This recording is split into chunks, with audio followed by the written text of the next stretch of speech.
The Epidemiology and Laboratory Capacity for Infectious Diseases Cooperative Agreement, or ELC, is CDC's national funding strategy for combating domestic infectious disease threats.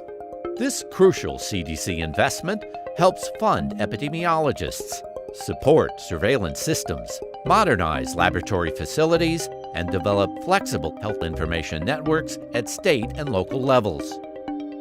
Communities across America benefit from actions taken by U.S. public health departments to prevent, detect, respond to, and control known and emerging infectious diseases. ELC funding provided key infrastructure for an investigation of a recreational water illness in Tennessee. Hi, I'm Tim Jones. I'm a medical epidemiologist at the Tennessee Department of Health.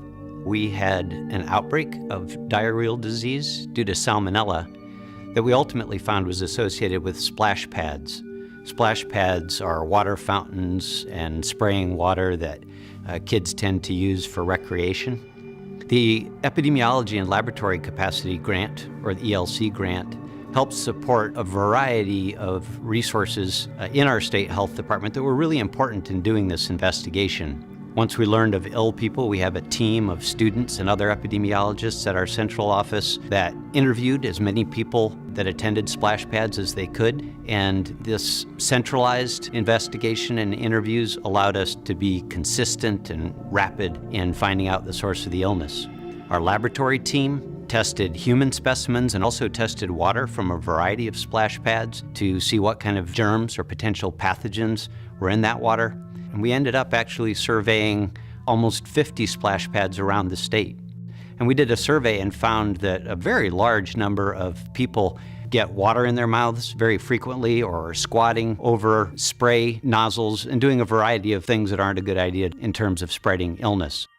As a result of this investigation, Tennessee adopted new water quality regulations for water playground venues and developed new personal hygiene recommendations for recreational splash pad users, keeping water play areas safe and fun. For more information on CDC's national funding strategy for preventing infectious disease threats, visit cdc.gov/ELC.